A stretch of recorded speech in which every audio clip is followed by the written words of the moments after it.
¿Vale? Pues damos comienzo. Hoy comenzamos con ya las sesiones de lectura del seminario del curso 2024-2025 de lectura del Capital. Comenzamos con los prólogos y los epílogos a las distintas ediciones de este texto. Y pues, de momento, muchas gracias por venir, a todos los que habéis venido, que veo que sois muchos y muchos nuevos, así que eso nos alegra a todos. Bien, vamos a ver si soy breve o si me extiendo en exceso. Como habéis podido... Bueno, para empezar, una breve mención de nuevo a las ediciones de los textos. Yo creo que todas manejan más o menos los mismos prólogos y epílogos, pero la que trabajamos aquí en el seminario es la que tenemos subida en Drive, es la de siglo XXI, la edición de siglo XXI, con traducción de Pedro Escarón y compañía, que en este caso, sobre todo refiriéndose a los prólogos, es especialmente interesante, porque trae unas notas de traducción en las cuales no voy a entrar demasiado, pero que sí que de vez en cuando haré mención a ellas, porque son muy interesantes, en cuestión para profundizar mejor en las cuestiones más específicas del texto de las diferentes ediciones del Capital, a las cuales se hace referencia a los prólogos. Y como bien dijo Joaquín en la presentación, probablemente sea, o sin duda alguna es, la mejor edición que hay en castellano. Así que cualquier edición que tengáis en papel es válida, pero vamos a primar estas por encima de otras aquí en el seminario. Y bueno, ¿por qué es esto? Pues porque ediciones del Capital no hay una concreta. No ya traducciones, sino la propia edición, el propio texto del Capital, no hay un texto definitivo del Capital. Se podría aducir que el último sería el definitivo, pero como cada uno va introduciendo cambios y suprimiendo o añadiendo partes del texto, es complejo el terminar de decidir cuál es el texto definitivo que tiene que tener el Capital, con variaciones no despreciables entre diferentes versiones. De hecho, la que más se distingue de la que tenemos hoy en día es evidentemente la primera edición, la original del 67 del siglo XIX, que fue la primera que publicó Marx, y contaba pues con una serie de errores expositivos o deficiencias expositivas que lo hacían, según el propio Marx y la mayoría de sus críticos, bastante difícil de comprender en algunos apartados, pero que aún así, pues por temas de imprenta y por temas que tenía que terminar el texto en algún momento de su vida, la fueron publicando. Después, dado que se terminaron las ejemplares de la primera edición y aprovechando para enmendar parte de los errores que a su juicio tenía la primera edición, 6 años más tarde salió la segunda edición, en alemán también, en la cual ya sí Marx introduce cambios importantes en el texto, reelaborando varios capítulos, como que podremos ver muy en detalle durante el seminario, durante los primeros meses, porque vamos a leer también algunos de los capítulos que fueron reelaborados como estaban en el original, que hay ciertas diferencias interesantes e importantes que vamos a trabajar más adelante. Y esta fue la última edición en alemán, esto es importante, esta fue la última edición que se editó en vida de Marx. Así que es la última en alemán que cuenta con su beneplácito. Hay otra que se editó también en vida de Marx, que fue la traducción al francés, la edición francesa, que estuvo a cargo de un tal Roy, y que, según Marx y según, bueno, como sabemos, estuvo revisada por el propio Karl Marx. Esta traducción al francés, aunque en su momento pues, fue muy importante y vino a suponer mucho, y encima le dio espacio a Marx para incluso reelaborar e introducir novedades en el texto que él consideraba importantes, también sucedió, por razones que nos explica el traductor y por razones que incluso sugiere el propio Marx, que introdujo ciertas vulgarizaciones en el texto al francés, de modo que había algunos de los desarrollos teóricos que se simplificaron, a lo mejor en exceso, también tuvieron problemas con la nomenclatura y los nombres de las categorías que no fueron muy sistemáticos a la hora de traducirlo. Por lo tanto, es una traducción al francés que lamentablemente tenía ciertos errores. Y muy especialmente, lamentablemente, porque teniendo esos errores, pero contando con el beneplácito de Marx, es una traducción al francés que es la única que se ha hecho y es la que impera en todas las ediciones del texto en francés que se hacen. Razón por la cual nos dice Pedro Escarón que los franceses carecen de una edición del Capital que sea verdaderamente científica y verdaderamente rigurosa en su texto. Bien, después, al de unos cuantos años, muere Marx, en el 82, si no me equivoco, y Engels se encarga de sacar una tercera edición, ya póstuma, en la cual introduce las partes de la traducción francesa que Marx había querido introducir en su texto, incluso cambiando simplificando él también algunas de las expresiones teóricas, creo, y introduce otra serie de cambios menores de otras anotaciones de Marx, de una edición del Capital que querían traducir al inglés, y Marx apuntó los cambios que querían hacer, pero no se realizó al final ni la traducción al inglés y se perdió el texto, así que, fiándonos de la palabra de Engels, hay cambios adicionales que son instrucciones de Marx. Y finalmente salió una cuarta edición en 1890 con algunas correcciones a las citas y algunas erratas. Bien. Así que teniendo esto un poco en mente, bueno, y una traducción al inglés también, que fue también supervisada por Engels. Teniendo un poco esto en mente, pasaremos a trabajar un poco los diferentes prólogos y epílogos de las diversas ediciones con las que contamos.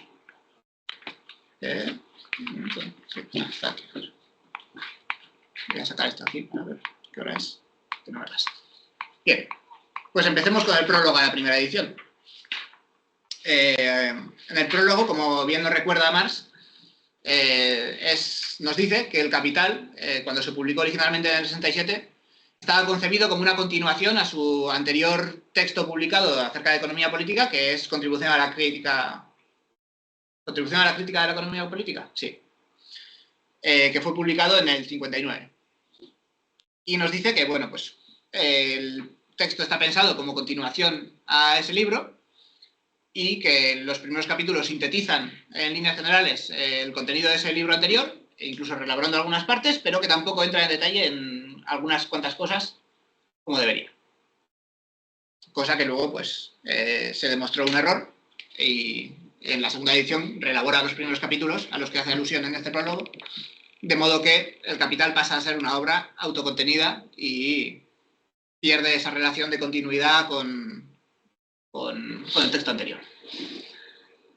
Bien, y después pasa en el texto a decirnos que su libro, al final, versa de la forma del valor, habla de economía política y habla de la forma del valor, nos dice Marx, cuya figura acabada es la forma de dinero. La forma del valor es uno de los problemas de la economía política de su tiempo. Y nos dice, bueno, la forma de valor, cuya figura acabada es la forma de dinero, es sumamente simple y desprovista de contenido, nos dice. Es una cosa sencilla. No obstante, hace más de 2000 años que la inteligencia humana procura, en vano, desentrañar su secreto. Mientras que ha logrado hacerlo, cuanto menos aproximadamente, en el caso de formas mucho más complejas y llenas de contenido. ¿Por qué? No se pregunta más. ¿Por qué el intelecto humano y la ciencia humana, con la enorme capacidad que tiene y ya tenía en su época, no ha conseguido todavía dilucidar adecuadamente la forma de valor? Se pregunta, haciendo referencia a todo el resto de economistas que le precedieron. Y nos dice, pues porque es más fácil estudiar el organismo desarrollado que las células que lo componen. Es decir, a veces para la percepción y para nuestra comprensión es más sencillo comprender fenómenos inmediatos que nos son dados de forma más directa a través de nuestra experiencia, de nuestra práctica, que las células, los elementos constituyentes más simples, pero más complicados de ver, más complicados de percibir, que componen esos fenómenos complejos. Así pues, cuando analicemos las ideas económicas, por otra parte nos dice, no podemos servirnos del microscopio ni de reactivos químicos para estudiar esos elementos pequeños. No se puede tratar de hacer experimentos científicos controlados de laboratorio con la economía. Por lo tanto, la única forma que nos queda para dilucidar las leyes esenciales y sencillas y primeras de la economía es la facultad de abstraer, que debe hacer las veces de uno y de los otros, de microscopio de reactivos químicos. Es decir, es un proceso intelectual de abstracción de los conceptos y categorías, de generar, abstrayendo conceptos y categorías de la economía política, para mediante ellos conseguir analizar y comprender la realidad de forma que lleguemos al intelecto del modo de funcionamiento de la economía. Entre ellas, pues, un problema esencial como la forma del valor. Bien, eso se realiza en este texto, el desarrollo del cual nos está hablando Marx, su desarrollo de abstracción y vuelta a lo concreto, como dirían unos cuantos y como vamos a ir viendo. Y en cuanto a dicho desarrollo, nos dice Marx, bien, no contamos con un laboratorio donde hacer experimentos de economía política, pero contamos con la realidad histórica que nos rodea y nuestra propia historia como sociedad, y es a partir de esa realidad histórica y de nuestro conocimiento acerca de nuestra sociedad y de nuestra realidad concreta, a partir de lo cual tenemos que empezar a desarrollar ese intelecto para comprender ese mismo fenómeno. Bien, nos dice, como el modo de producción principal hoy en día es el modo de producción capitalista, en la Europa occidental de aquella época por lo menos, y como el país capitalista más desarrollado del mundo pues es Inglaterra, en el siglo XIX, nos dice Marx que se va a basar en gran medida en el caso inglés para desarrollar su análisis. Pero, como se observaba ya entonces y también ahora, un desarrollo similar al del caso inglés que usa él para exponer se dio y se sigue dando en la mayor diversidad de los países. Este desarrollo del modo de producción capitalista, que se inició de forma más clara y de forma más adelantada en Inglaterra y luego pasó ese liderazgo a Estados Unidos, se da en una infinidad de formas concretas, dependiendo de diferentes factores, pero siguiendo unos lineamientos generales que siguen una serie de leyes similares en todos los países del mundo, Esta serie de factores, nos dice Marx, que pues dependen en gran medida, por ejemplo, del desarrollo de la clase obrera de cada país y del desarrollo de la clase obrera a nivel internacional, así como del estado de la técnica, por ejemplo, o del desarrollo del mercado mundial. No es lo mismo el desarrollo que tuvo Inglaterra a mediados del siglo XIX que el desarrollo que tuvo Alemania unas décadas más tarde, o el desarrollo que pueda estar teniendo hoy en día, por ejemplo, Turquía, con todo el entorno, con todo el centro capitalista que existe ya hoy en día y que hace que el desarrollo se dé de forma distinta. Pero bueno, el caso de Inglaterra nos habrá de servir en este caso para ir analizándolo. Vale. Y nos dice Marx que en todos los estados civilizados del continente europeo, la transformación de las relaciones existentes entre el capital y el trabajo es tan perceptible e inevitable como en Inglaterra. Es decir, es perceptible, se da de forma igual y se ha de dar de forma igual y se ha de dar, pues al final es un proceso sujeto a leyes. Bien, otro apunte que nos da, importante, es que al principio habla un rato de eso, de cómo se relaciona el caso de Inglaterra con el caso de Alemania. Y según expone el texto, dice incluso que, claro, en el caso de Alemania el desarrollo se va a dar de forma todavía más cruenta que en Inglaterra, pues en Alemania el proceso va a ser más acelerado y más brusco, al estar ya desarrollado el mercado capitalista a nivel internacional de una forma en la que no lo estaba cuando Inglaterra empezó el mismo proceso. Esto impide en Alemania que se desarrolle una legislación fabril, una legislación laboral, una legislación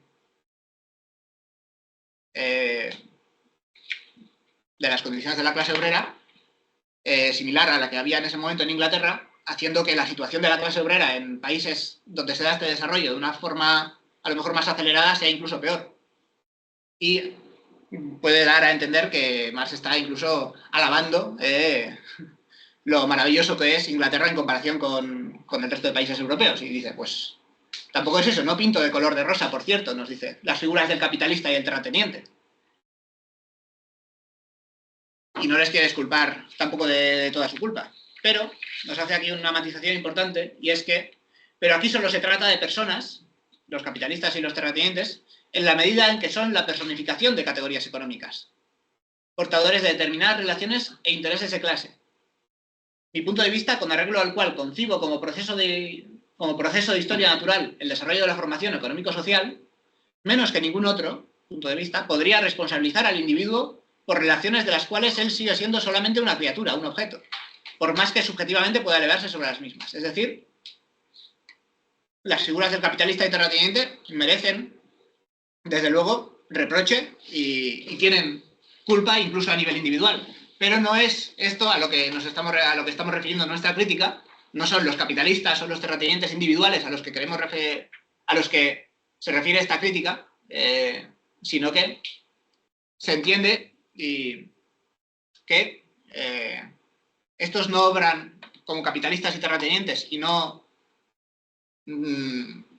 constituyen la clase opresora del modo de producción capitalista en calidad de individuos que actúan por razones individuales que les guían, sino que lo hacen en categoría de personificaciones de su propia situación de clase, de personificaciones de intereses de cosas ajenas, concretamente del interés del capital, que les obligan a actuar de una forma concreta, de una forma sujeta a leyes que no son las suyas personales, sino que son las del modo de producción, de modo que esto no es una crítica a la que les va a hacer, no es una crítica moralista, no es una crítica reprochándoles que no cambien las condiciones laborales de su fábrica, que no cambien el modo de producir, sino que es una crítica al modo de producción en sí, no a las personas, sino a las relaciones sociales. Bien. Y con esto pasamos al epílogo a la segunda edición. Con estos dos apuntes importantes, con esta serie de apuntes, que nos van a tomar pues, para introducirnos en lo que va a ser, en lo que es su obra y para guiarnos un poco en algunos elementos que han de estar bien claros mientras leemos El Capital. Bien. En el epílogo a la segunda edición, primero nos describe y justifica la serie de cambios profundos, como veremos, que introduce en la obra, y se disculpa por no haber podido introducir algunos cambios de la edición francesa que habría querido introducir, pero que no le dé tiempo. Y después pasa a hablarnos de la historia económica, de la economía política, de la ciencia de la economía política en Alemania, en relación con la de otros países, y luego hace un apunte muy interesante acerca del método del capital, del método dialéctico. Así que, acerca de la economía política en Alemania, nos dice, como ya hemos dicho, Alemania tiene un desarrollo del modo de producción capitalista dentro del contexto europeo relativamente tardío. O sea, ahí donde Inglaterra empezó el proceso y Francia también le siguió relativamente de cerca, entre los países más desarrollados de Europa, y también Bélgica, por ejemplo, Alemania mantuvo, bueno, primero de todo se mantuvo como un estado fragmentado durante la primera mitad del siglo XIX y incluso después de la unificación había en Alemania graves trabas de índole legal, político y social, incluso, con aduanas entre diferentes regiones de su país, con fuertes privilegios de algunas ramas de la producción que se seguían organizando de forma gremial, con una legislación que no se adaptaba a las necesidades de la burguesía para desarrollar su actividad libremente, lo cual lastró en buena medida el desarrollo del modo de producción capitalista en Alemania. Aún y todo, evidentemente, la realidad económica era la que era y el modo de producción capitalista tenía que acabar surgiendo y acabó surgiendo. En Alemania también. Acabó derribando todas las trabas que se le oponían y se desarrolló el modo de producción capitalista. se desarrolló el modo de producción capitalista en Alemania y, como tal, también se desarrolló la necesidad y el interés por la ciencia de la economía política, que es la ciencia que intenta comprender el modo de producción capitalista, o la economía en general, según los economistas burgueses.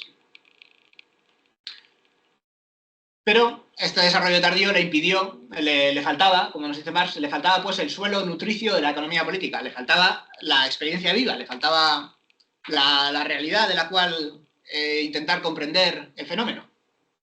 O no tenían dónde referirse en su vivencia inmediata los intelectuales alemanes antes de este desarrollo que fue, como digo, muy tardío. Por lo tanto, se la importó a la economía política en calidad de mercancía ya terminada de Inglaterra y Francia, países en los cuales ya se había dado este desarrollo. Los profesores alemanes de esa ciencia siguieron siendo discípulos y no tuvieron ningún aporte relevante respecto a otras, en cuanto a la economía política.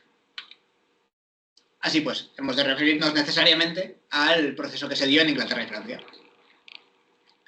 Y nos dice Marx, la economía política tiene una característica muy importante, y es que en la medida de que es burguesa, en la medida de que es una ciencia burguesa, la economía política, solo puede seguir siendo una ciencia, es decir, solo puede actuar de forma sincera consigo misma y de forma honesta, queriendo dilucidar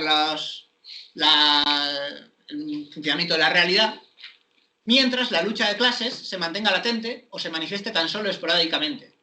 Es decir, en el momento en el que el modo de producción capitalista empieza a mostrar su verdadera esencia como un modo de producción que divide cada vez más a las clases sociales y en el cual una clase social oprime a la otra de una manera brutal, se muestra encima como un modo de producción que es contradictorio consigo mismo, cuyo desarrollo entra en contradicción constantemente consigo mismo y da lugar a crisis esporádicas. En cuanto eso ocurre, la economía política, en la medida de que es burguesa, deja de poder ser sincera consigo mismo y empieza a sumirse en una serie de tinieblas y de nubarrones que se tienden a sí mismos los economistas, para así ocultar la realidad del modo de producción capitalista que se está haciendo evidente a sí misma y seguir justificando, que es lo que hace en esencia el régimen de explotación capitalista y a la burguesía. Responde, así pues, esta ciencia a los intereses de la burguesía. Y se vulgariza.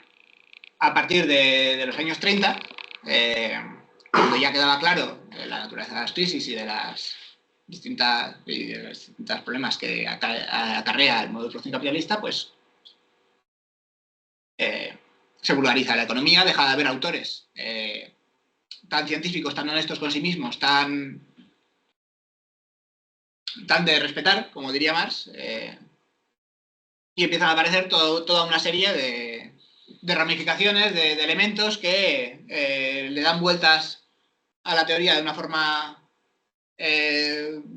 poco sistemática, vulgarizadora, en general lo que ya bien conocemos, o lo que bien conoceréis algunos de los que estudiáis economía, mejor que yo, da lugar a la economía actual y a todo el resto de escuelas económicas que se han dado desde entonces. Y nos dice más, quienes aspiraban aún a tener cierta relevancia científica después de ese proceso, se resisten a ser siempre sofistas y psicofantes de las clases dominantes, procuraron compaginar la economía política del capital con las reivindicaciones del proletariado, a las que ya no era posible seguir desconociendo. Es decir, aquellos economistas que seguían queriendo encontrar la verdad, inevitablemente tenían que hacerlo de la mano del proletariado, que es la clase que está llamada a superar las contradicciones del modelo de producción capitalista. Bien, aquí una cosa importante que nos quiere hacer entender Marx también, y es que los intelectuales y la intelectualidad de una época no es más que la representación de la época en sí misma, de la realidad económica de su época y de la realidad del poder de su época. Los intelectuales no son más que los defensores de los intereses de la clase política dominante, o la mayoría de los intelectuales. Pues aquí cuando dice de aquellos que quieren mantener cierta relevancia científica, evidentemente se está refiriendo, entre otros, a sí mismo. Entre otros muchos. Bien, así pues, en Alemania, nos dice, en Alemania, pues, el modo de producción capitalista alcanzó su madurez después de que su carácter antagónico se hubiese revelado tumultuosamente en Francia e Inglaterra, a través de las luchas históricas, y cuando el proletariado alemán tenía ya una conciencia teórica de clase mucho más arraigada que la burguesía del país. Por lo tanto, apenas pareció que aquí llegara a ser posible una ciencia burguesa de la economía política. La misma se había vuelto, una vez más, imposible. El peculiar desarrollo histórico de la economía alemana... Esperamos una de las dos. Vale.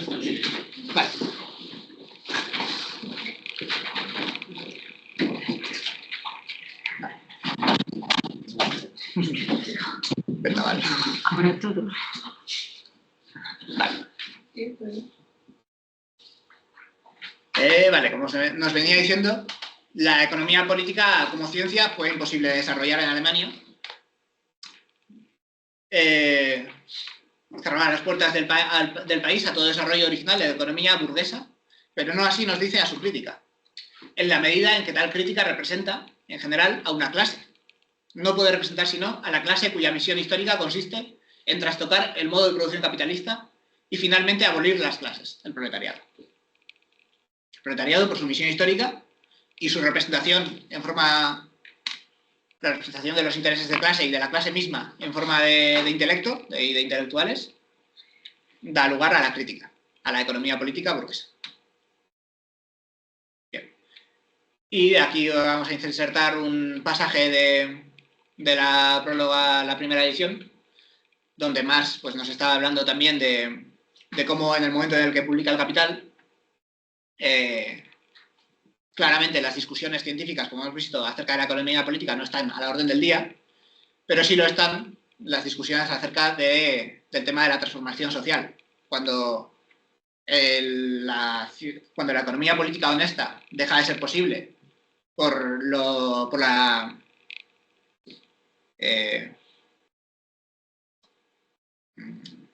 mostrarse a relieve las contradicciones internas y el carácter del modo de producción capitalista, surge, como consecuencia de esto, evidente, la conciencia acerca de la posibilidad o necesidad, depende de a quién le preguntes, de transformación social. Algunos, la intelectualidad burguesa y los políticos burgueses empiezan a estar preocupados por la actividad de la clase obrera que puede llevar a la transformación de la sociedad y al derrocamiento de la sociedad capitalista, y la clase proletaria empieza a dilucidar la posibilidad de esta transformación. Y esto se hace evidente después de bueno, ya en los años 60 del siglo XIX. Marx nos citaba una buena serie de ejemplos que nos dice que revelan cómo hasta en las clases dominantes apunta el presentimiento de que la sociedad actual no es un inalterable cristal, como algunos se pensaría unos cuantos años antes, sino un organismo sujeto a cambios y constantemente en proceso de transformación. Que esto es muy importante también en cuanto al método, y es que muchas veces las ciencias burguesas de la sociedad tienden a pintarnos una sociedad estanca, idéntica a sí misma, que sí que sufre algún pequeño cambio y sus matices cambian y ocurren cosas dentro de la sociedad, pero que la sociedad en sí misma sigue estando sujeta a las mismas leyes constantemente. Pero, desde el punto de vista de Marx, esto no es así y la sociedad está en constante transformación. Y de aquí pasamos al método, a la cuestión del método. Y es que una cosa muy importante, Marx es no solo ya su investigación concreta en economía política, sino el método que utiliza para realizar su investigación y para comprender la realidad. Y acerca del método, pues se han escrito chorros de tinta y se siguen escribiendo y se escribieron, a lo que pues el propio Marx ve conveniente introducir en este prólogo un apartado con una discusión específica acerca del método, en la cual decide citar como elogio a una buena descripción de este método un texto de un economista ruso, de Hilarion Ignatievich Kaufman, que nos coloca aquí a modo ilustrativo. Y me ha parecido suficientemente interesante como para querer leerlo en su totalidad. Bien. La cita empieza así. Para Marx, nos dice Hilarion, solo una cosa es importante: encontrar la ley de los fenómenos en cuya investigación se ocupa. Es decir, encontrar la ley que rige los fenómenos. Y no solo le resulta importante la ley que los rige, y no solo le resulta importante la ley que los rige cuando han adquirido una forma acabada y se hallan en la interrelación, que se observa en un periodo determinado, sino que para él es importante, además y sobre todo, la ley que gobierna su transformación, su desarrollo, vale decir, la transición de una a otra forma, de un orden de interrelación a otro. No viene a descubierto esta ley, investiga circunstanciadamente los efectos a través de los cuales se manifiestan en la vida social. Es decir, Marx intenta dilucidar las leyes que rigen el contenido de la vida económica, que es el que se manifiesta a nosotros en su inmediatez en forma de fenómenos. Tenemos los fenómenos que podemos observar, y estos fenómenos, más allá de ser totalmente aleatorios, son más bien representaciones de unas formas que están sujetas a ley, de unos contenidos que están sujetos a leyes. Es decir, hay unas leyes que rigen los fenómenos, en este caso económicos y sociales. Bien, y no tenemos que analizar estas leyes en cuanto a cómo se comportan o en cuanto a cómo determinan fenómenos idénticos a sí mismos y acabados, es decir, que podemos observar de una forma estable y idéntica a sí misma durante un determinado periodo de tiempo relativamente largo, sino que es importante entender cómo estos fenómenos, cómo las leyes que rigen estos fenómenos se transforman y cómo hacen que el contenido de las formas sociales, de las estructuras sociales y de las relaciones sociales, sus formas y las leyes que las rigen van cambiando de unas a otras. Bien. Conforme a ello, Marx solo se empeña en una cosa: en demostrar, mediante una rigurosa investigación científica, la necesidad de determinados órdenes de las relaciones sociales. Y en la medida de lo posible, comprobar de manera inobjetable los hechos que le sirven de puntos de partida y de apoyo. Es decir, la sociedad, el fenómeno de la sociedad no es una cosa aleatoria, no es una cosa que ocurre por los incontrolables flujos del destino. La sociedad está regida por leyes, y unas leyes del cambio y del desarrollo, es decir, las sociedades se desarrollan siguiendo unas determinadas leyes o una serie de comportamientos racionales que determinan de forma más o menos necesaria cómo son esas sociedades. Es decir, no vivimos en el modo de producción capitalista por vicisitudes del destino, sino que el modo de producción capitalista ha llegado y es necesario. Bien.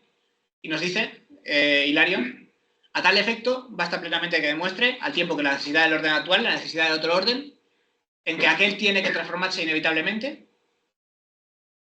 Y aquí nos dice Hilarion: siendo por entero indiferente que los hombres lo crean o no, o que sean o no conscientes de ello. Marx concibe el movimiento social como un proceso de historia natural, regido por leyes que no solo son independientes de la voluntad, la conciencia y la intención de los hombres, sino que por el contrario determinan su querer, conciencia e intenciones. Es decir, estas leyes que las rigen no están determinados por la voluntad individual o incluso relativamente colectiva de los hombres. Son leyes que más bien le rigen a ellos. Aquí podríamos traer a colación otra de las famosas citas de Marx, creo que es de Marx, de que no es la conciencia la que determina el ser social, sino que es el ser social, la realidad de las personas, la que determina su conciencia. Así pues, no se puede entender a ningún pensador o a ninguna persona con ideología ni ninguna idea como independiente de la realidad social y económica que ha rodeado el surgimiento de esa idea, sino que hay que entenderla más bien como un fruto de la misma, en muchos casos. Ahora bien, aquí Hilarion pues, es la primera vez la que se encuentra con este método y hay que perdonarle que cometa cierto error o cierta exageración. Y es que esto que dice de que siendo por entero indiferente, que los hombres lo crean o no, que sean o no conscientes de ello, esto no es cierto, esto no es correcto, evidentemente. Quiero decir, la historia sigue en líneas generales, en lineamientos generales, una serie de pautas, de leyes que determinan su evolución. ¿Ves? Vale. Pero, evidentemente, las personas y los sucesos históricos individuales pueden influir en este desarrollo y no poco. Por ejemplo, es evidente que el camarada Napoleón pues, tuvo una importante influencia en el desarrollo de la historia de Europa occidental a principios del siglo XIX. Pero bueno, también es cierto que si Napoleón no hubiese estado en la situación específica concreta de hacer lo que hizo, pues seguramente otro general francés de características parecidas habría hecho algo relativamente parecido. Así pues, hay que entender esto que dice Hilario pues de forma relativa y matizada. Y aquí hay un matiz que les supera a todos y es muy importante, y es el que se refiere a la actividad del propio proletariado. Y es que, bien, aquí Marx, en este libro, va a encontrar las leyes que rigen el fenómeno del desarrollo de las sociedades desde el pasado hasta el presente capitalista, y nos va a dar también una visión acerca de cómo va a ser este desarrollo en el futuro próximo, o relativamente próximo, en la forma de la revolución socialista o comunista. Y aquí hay que introducir un matiz importante también a este respecto, y es que, como nos dice Lenin, como descubrió Lenin, este desarrollo sí que no es por entero indiferente de los hombres y de la conciencia de una serie de hombres acerca de dicho desarrollo, y es que la conciencia revolucionaria que es necesaria para organizar al proletariado como clase y tomar el poder y hacer la revolución proletaria no es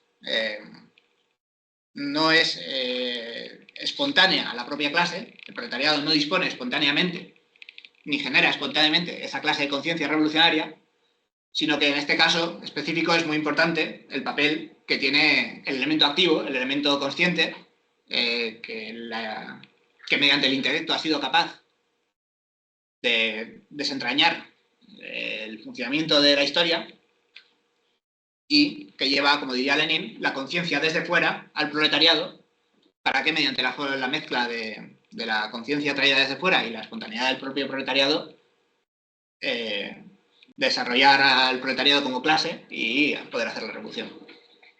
Esto también es importante, aunque se sale del tema. Bien, continuamos con Hilario.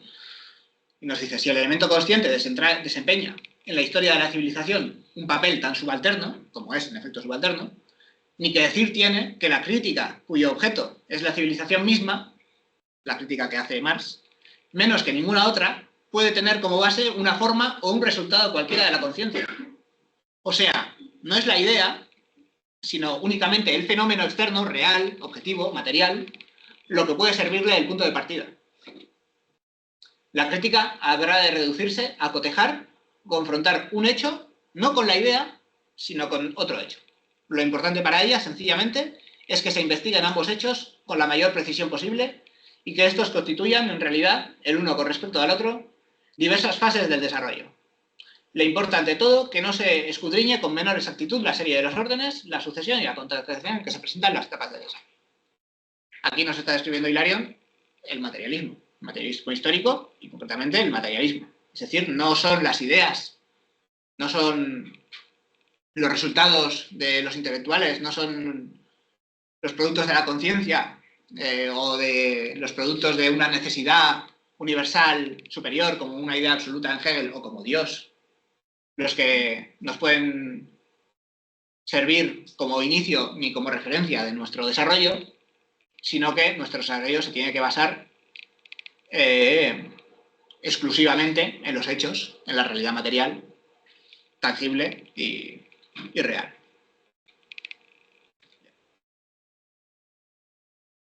Y nos decía que Hilarión. Pero se dirá, nos dice, que las leyes generales de la vida económica son unas, siempre las mismas, siendo de todo punto indiferente que se las aplique al pasado o al presente.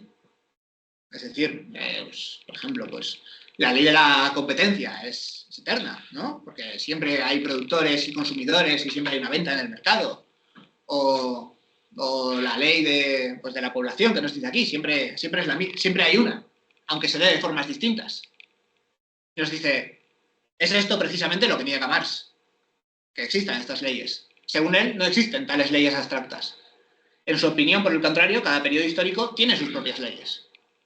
Una vez que la vida ha hecho que caduque determinado periodo de desarrollo, pasando de un estadio a otro, comienza a ser regida por otras leyes distintas. En una palabra, la vida económica nos ofrece un fenómeno análogo al que la historia de la evolución nos brinda en otros dominios de la biología.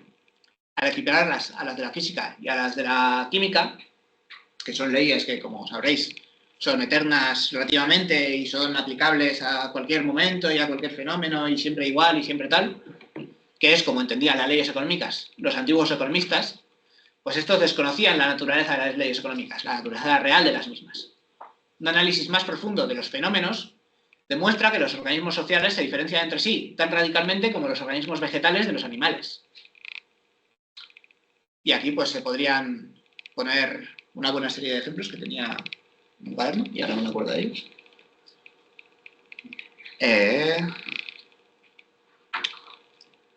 O sea, por ejemplo, uno de los ejemplos podría ser, por ejemplo, una ley que es esencial, troncal a todo el desarrollo marxista, que es la ley de la explotación de las clases, que nos dice que todas las formas de sociedad que están complejas, en todas las formas de sociedad complejas, o muchas de ellas por lo menos, la sociedad está dividida en clases y una o algunas de estas clases explotan para su interés a otra u otras clases de la sociedad. Pero bien, está tampoco ni siquiera una ley tan esencial y tan importante para entender el marxismo, es eterna y aplicable no ya tan siquiera igual, sino en absoluto a todas las sociedades. Y es que las sociedades primitivas, como bien sabemos, carecían de cualquier tipo de diferenciación dentro de ellas, carecían de un desarrollo importante de la división del trabajo y carecían de clases, las civilizaciones primitivísimas. Y asimismo, si se consigue la revolución socialista, esta ley también dejaría de tener vigencia, pues pasaríamos a vivir en una sociedad en la que no hay clases sociales. Toda ley hay que entenderla únicamente o es aplicable únicamente a un determinado periodo del estado social. No hay leyes eternas que apliquen siempre. Leyes, por lo menos en mi opinión, que hacen referencia a categorías sociales. En ciencias naturales es otra cosa. Aquí, creo, en mi opinión. Y terminamos con Hilarión, con estos apuntes metodológicos. Es más, nos dice, exactamente el mismo fenómeno está sometido a leyes por entero diferentes debido a la diferente estructura general de aquellos organismos, a la diferenciación de sus diversos órganos, a la diversidad de las condiciones en que funcionan, etc. Marx niega, a modo de ejemplo, que la ley de población sea la misma en todas las épocas y en todos los lugares. Asegura, por el contrario, que cada etapa del desarrollo tiene su propia ley de la población. Con el diferente desarrollo de la fuerza productiva se modifican las relaciones y las leyes que la rigen, lo que veníamos diciendo antes. Al fijarse como objetivo el de investigar y dilucidar desde este punto de vista el orden económico capitalista, no hace sino formular con rigor científico la meta que debe proponerse toda investigación exacta de la vida económica. El valor científico de tal investigación radica en la elucidación de las leyes particulares que rigen el surgimiento, existencia, desarrollo y muerte de un organismo social determinado y su reemplazo por otro superior al mismo. Y es este el valor que, de hecho, tiene la obra de Marx. Bien, además de esto, además de que las leyes no sean eternas y que sean solo aplicables a una cierta serie de momentos del desarrollo social, incluso estas propias leyes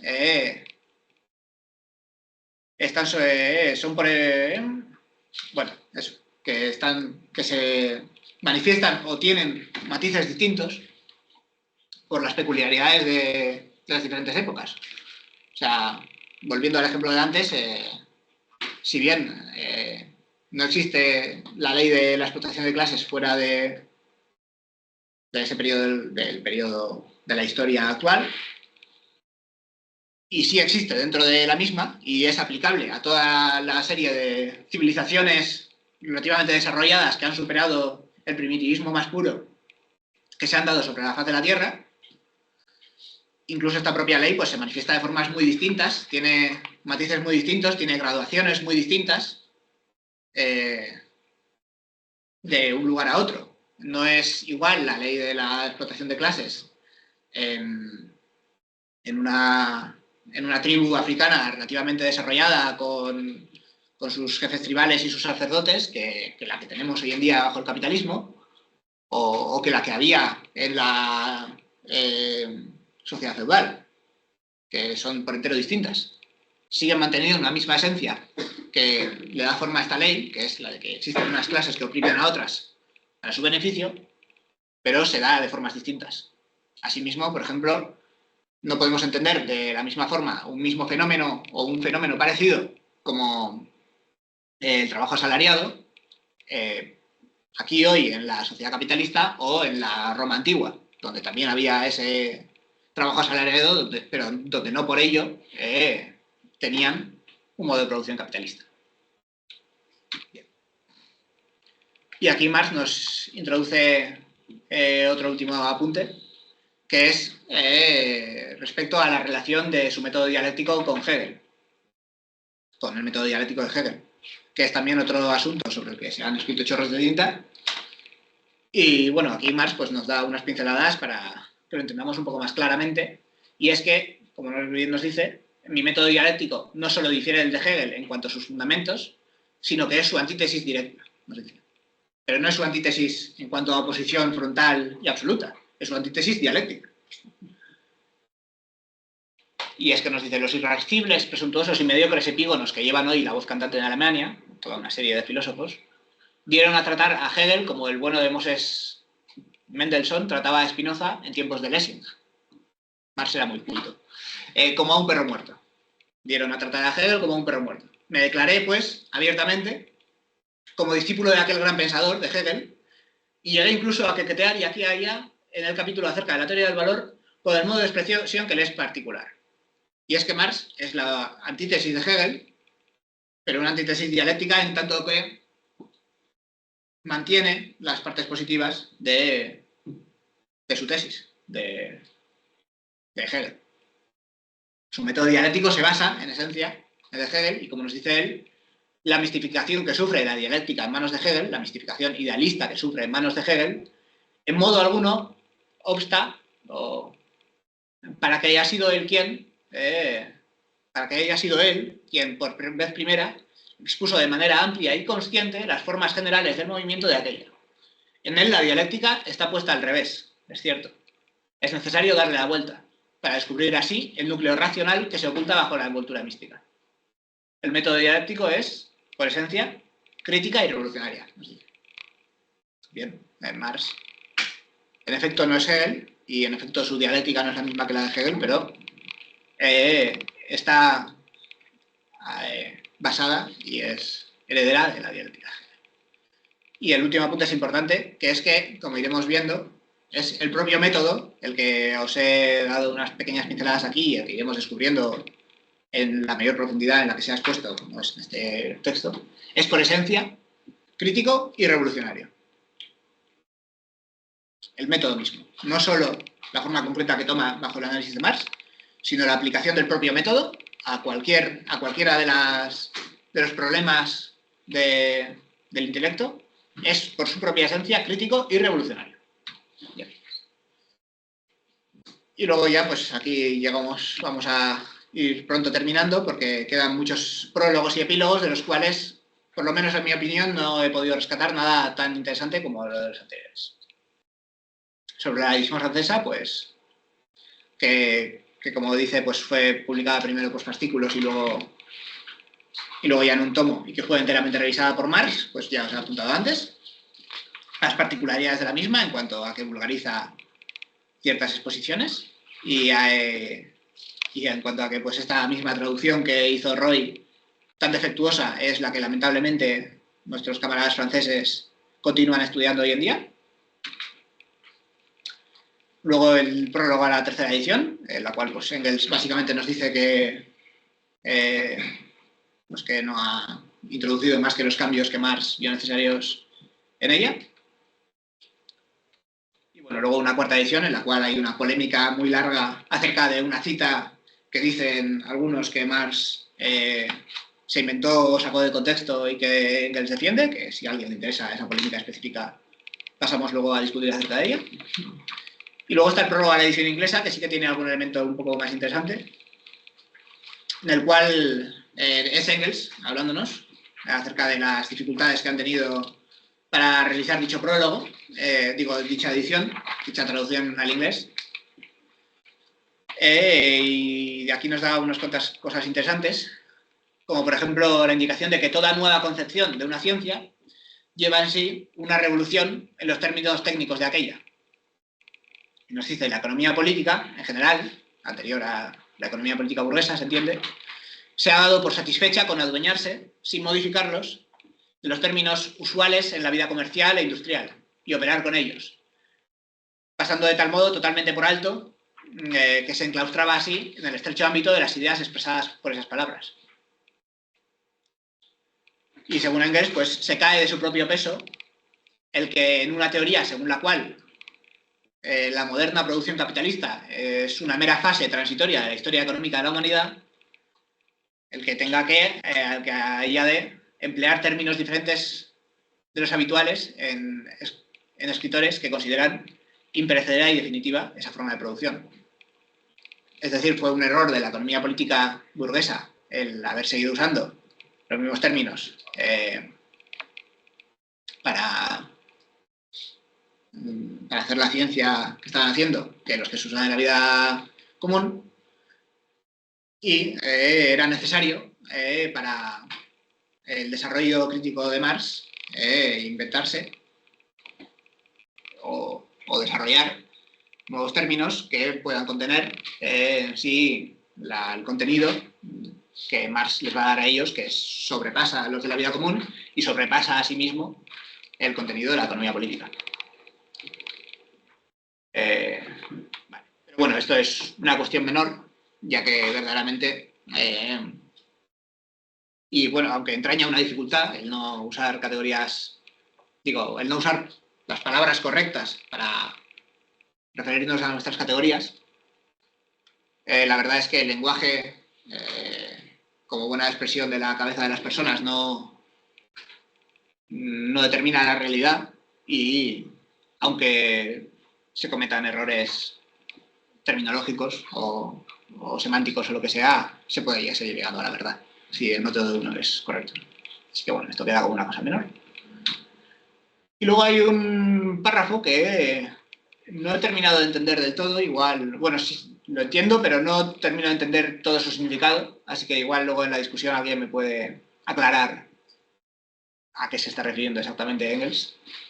Y es que nos dice: en tales momentos, en los cuales está refiriéndose a la ebullición de la lucha de clases en Inglaterra y al rápido desarrollo de la clase obrera de la misma, en tales momentos tendrá que escucharse sin duda la voz de un hombre cuya teoría íntegra es el resultado del estudio, efectuado durante toda una vida, de la historia y las situaciones económicas de Inglaterra, la voz de Marx, y al que ese estudio lo indujo a la conclusión de que, cuanto menos en Europa, Inglaterra es el único país en el que la inevitable revolución social podrá llevarse a cabo enteramente por medios pacíficos y legales. la posibilidad.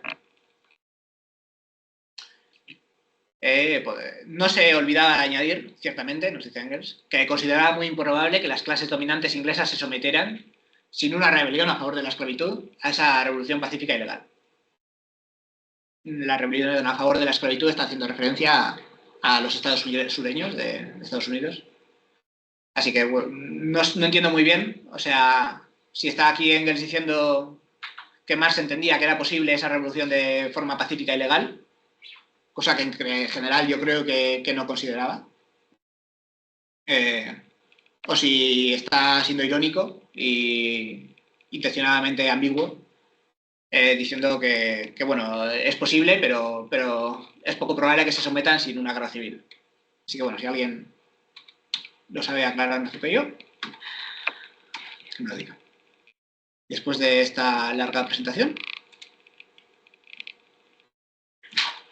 termino y pasamos a la sección de preguntas, dudas que os hayan podido quedar, que no hayáis entendido el texto bien, cualquier apunte que queráis hacer, añadir cosas a mi presentación, discutirme, echarme mierda,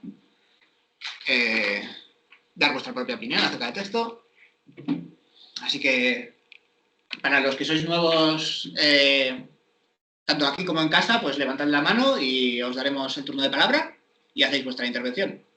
Los de casa tenéis el botón de participar, de levantar la mano, que sí, mira, a mí me deja. Que os pone además el orden, así que si queréis participar, levantad la mano y os cederemos la palabra en algún momento. Yo creo. Pues el nuevo primero. No, vale. Bueno, te toco probar.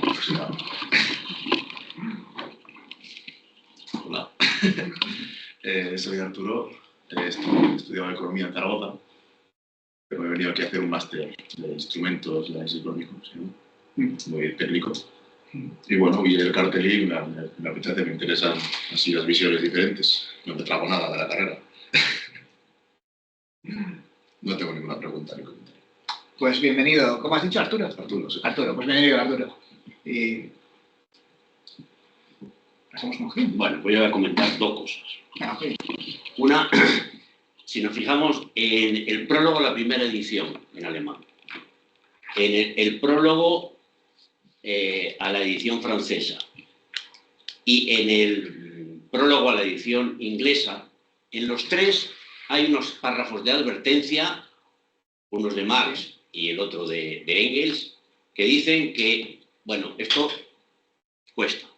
En el prólogo a la primera edición dice: los comienzos son siempre difíciles y esto rige para todas las ciencias. Dice a continuación, exceptuando el apartado referente a la forma del valor, esta obra no se la podrá acusar de ser difícilmente comprensible. Es decir, el estudio de la forma del valor es difícilmente comprensible.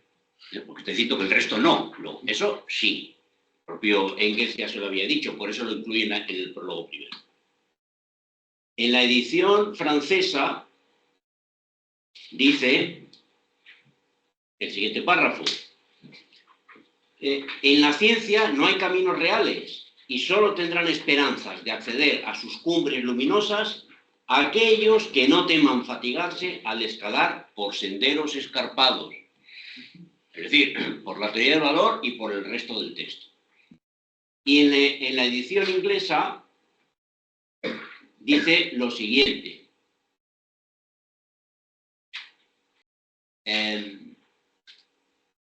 una dificultad que no pudimos ahorrarle al lector, el empleo de ciertos términos en un sentido que no solo difiere del que se le da en la vida corriente, sino también en la economía política al uso. Es decir, que una dificultad añadida para leer el Capital es que Marx utiliza categorías, palabras, que tienen un sentido habitual en la población en general, en la opinión pública, que tiene otro sentido en los economistas clásicos, y él le da un tercer sentido.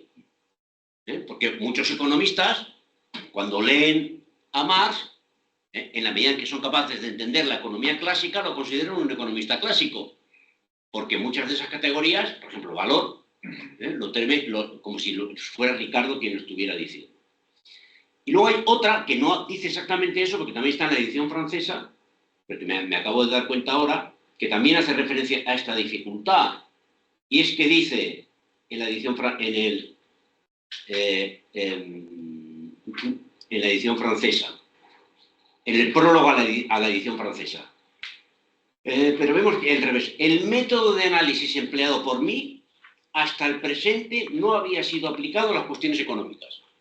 Es decir, que además vamos a estudiar en el Capital un método de acercamiento a la realidad que no es el que conocen los economistas, obviamente no el que conoce la economía vulgar de hoy en día, que tampoco conocían los economistas de su tiempo. Es un método nuevo. Así que, bueno, que está diciendo que aquí hay...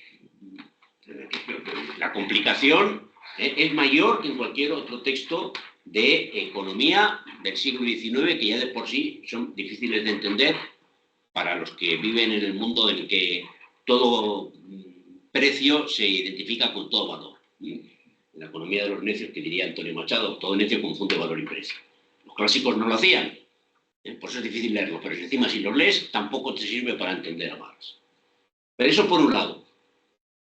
Aviso a navegantes de la dificultad. Y luego una cuestión más, ya de entrar en la harina. En el prólogo a la primera edición, aparece la siguiente expresión: forma de valor, forma de mercancía. Y en el epílogo a la segunda edición aparece sustancia del valor y magnitud del valor. Y en la primera de todas esas expresiones, por ejemplo, cuando habla de la forma de la mercancía, dice: el producto del trabajo adopta la forma de la mercancía. Una cuestión interesante, porque está diciendo que contenidos similares pueden tener distinta forma.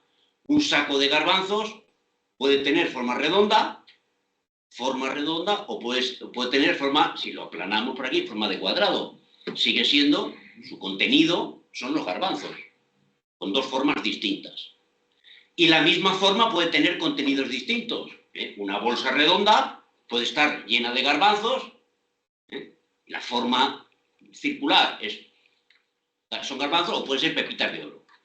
La relación entre forma y contenido pues es una cuestión importante, porque dice que uno de los problemas es que los economistas se contentan con ver las formas, y como decía Kaufmann, el Kaufmann el ruso, no el Kaufmann alemán, que el amigo de Marx, Marx no se contenta con las formas, sino con entrar a la realidad real y ver su vinculación directa, etc. Bueno, pero es que en la primera de las expresiones hay algo que a mí me deja patidifuso. Dice: la forma del valor, que se manifiesta como forma del dinero, está desprovista de contenido. ¿Qué quiere decir esto? Porque la forma expresa un contenido. Por ejemplo, la magnitud la sustancia del valor, la forma de... su sustancia, dice en el epílogo, es el tiempo de trabajo. Bueno, la forma mercancía expresa los productos del trabajo, que se expresan bajo la forma de mercancía. Pero dice, no, es que la forma de valor está desprovista de contenido.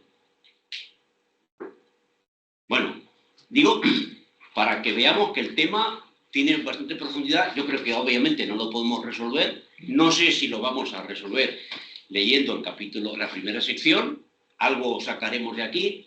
Pero esa frase, decir que la forma de valor está desprovista de contenido, intuyo que tiene importancia. La forma de valor, que por definición es el valor.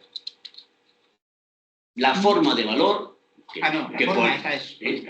que se expresa como dinero, está la dúplice forma de valor de uso, valor de cambio, en fin, está desprovista de contenido. ¿Qué quiere decir eso? El contenido de la forma, que es por definición el valor.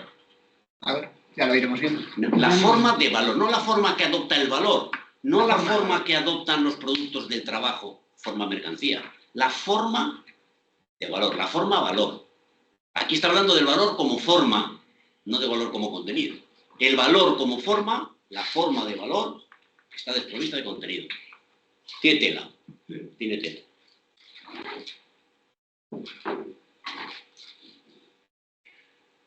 Iñaki, ¿no? Sí.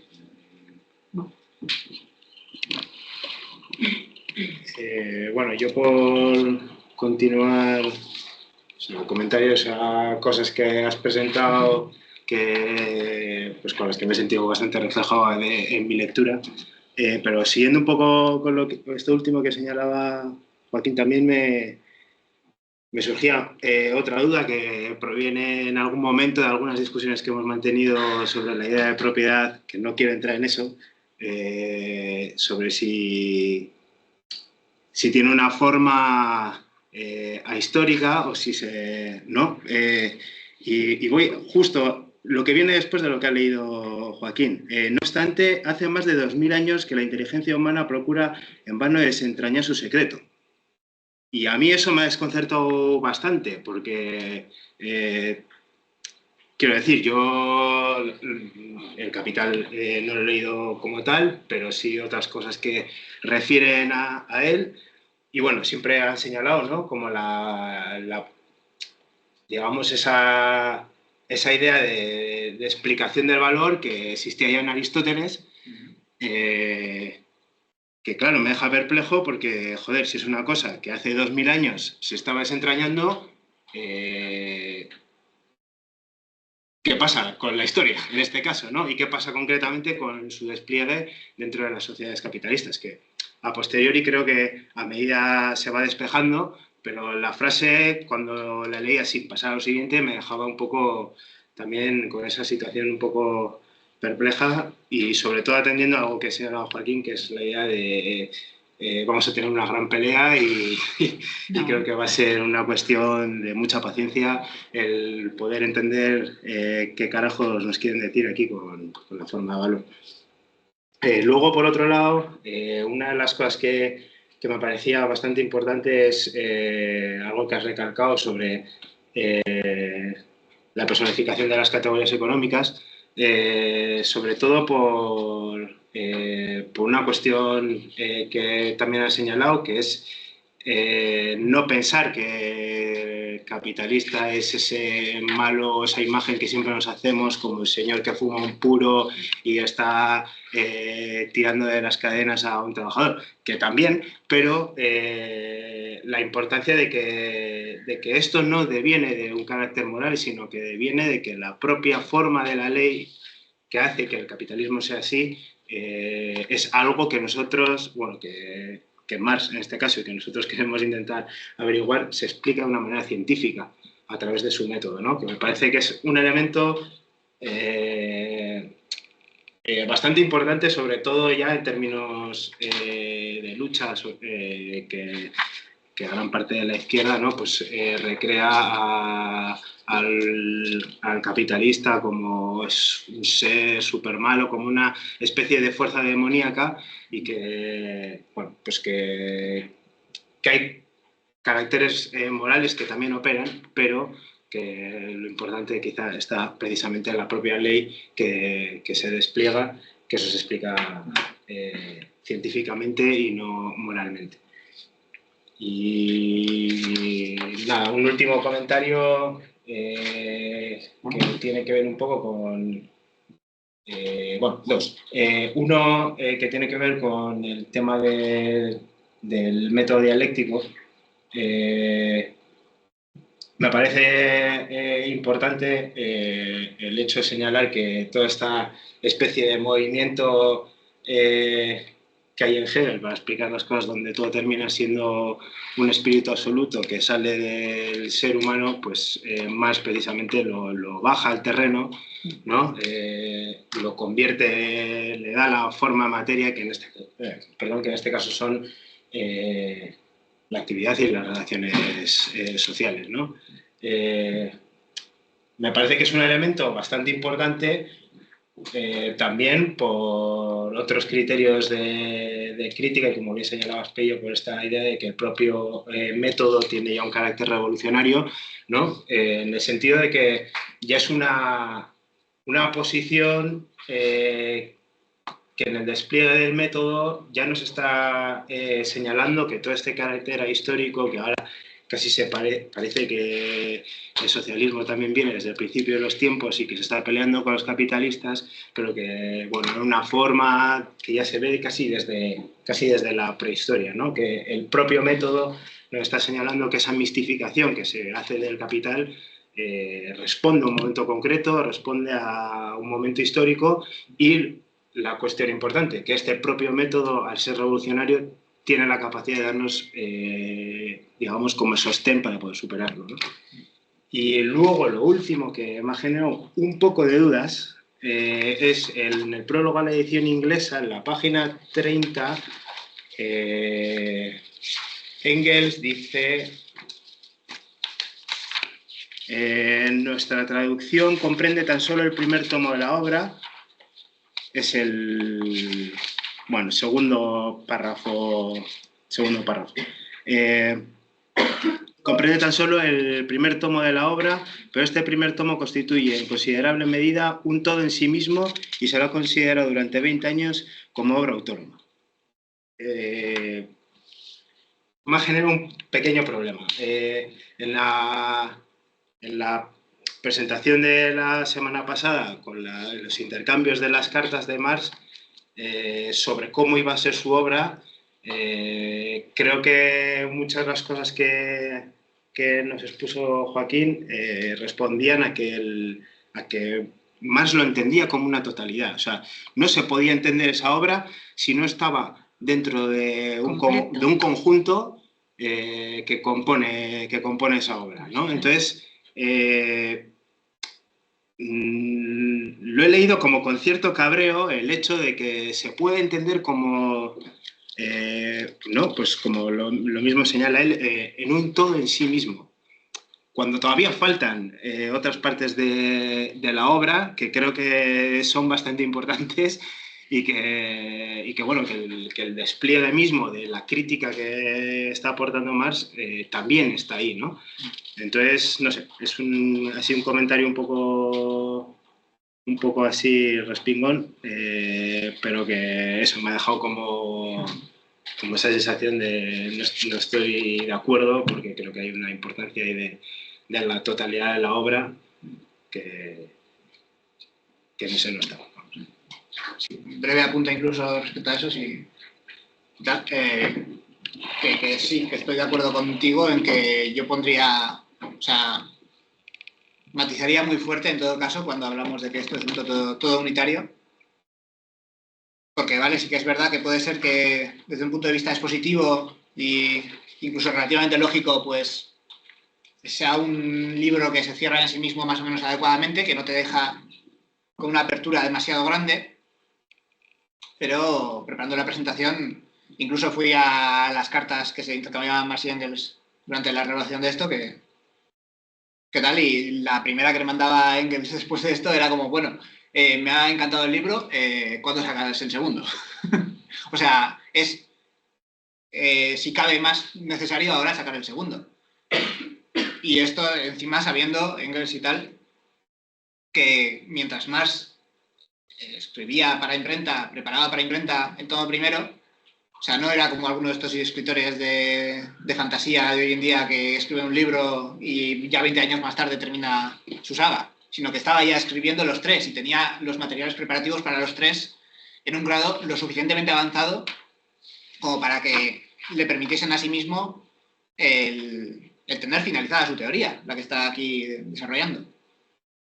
Y luego también, no sé si en alguna otra carta o en qué sitio, indicaba Engels, creo también, que este libro sí que es verdad que tiene una importancia singular en cuanto a lo importante que es y el inicio de la propia exposición de la teoría, en que probablemente la mayor parte de las cosas más esenciales están aquí y que en efecto puedes formar un todo unitario, pero que es un libro que tiene puntos de ataque, que tiene puntos débiles, que hay lugares por donde la economía vulgar les metía mano, como por ejemplo la transformación del valor en dinero, no, del valor en precio, ¿no? La transformación o del problema de la transformación de los valores en precios, que no se contiene en este libro y que está en el tercer tomo, creo, en este caso,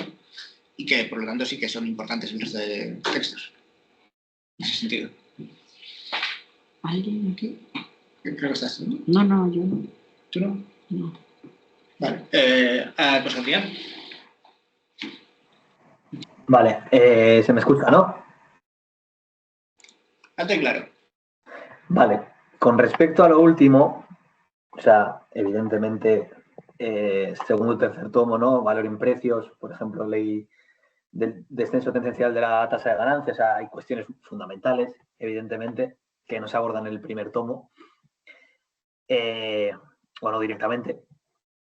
Pero creo que en todo caso, si Engels puede emitir esa conclusión así como tan tajante, yo creo que se debe en gran medida a lo que comenta Marx en el prólogo a la primera edición alemana, si no me equivoco, o a la segunda edición alemana, a la primera, cuando dice básicamente que el objetivo de la obra que tenemos entre manos es sacar a la luz la ley económica que rige el modo de producción capitalista, ¿no? Ese es el objetivo general de la obra de Marx. Y creo que ese objetivo general podemos plantear que sí se cumple dentro de este primer tomo, al igual que el objetivo que le marca el crítico ruso, ¿no? En el que dice que lo que trata de hacer Marx es explicar el origen, desarrollo y muerte de un organismo vivo como es el modo de producción capitalista. Esto sí que se cumple para mí en el primer tomo, en ese sentido es completo, ¿no? Porque básicamente, de forma dialéctica, partiendo desde la mercancía, Marx, bueno, pues llega al dinero, llega a la plusvalía y finalmente llega a la ley general de acumulación capitalista, que es lo que se entendería básicamente como la ley que regiría, por así decirlo, la acumulación dentro del modo de producción capitalista, y ahí sí que se cerraría una especie de totalidad.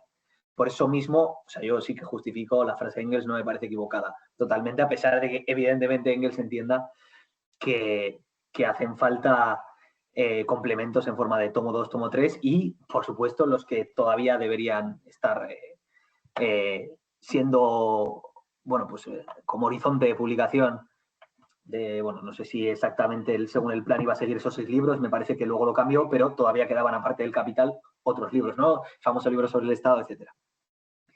Y luego, nada, un último comentario sobre la idea de...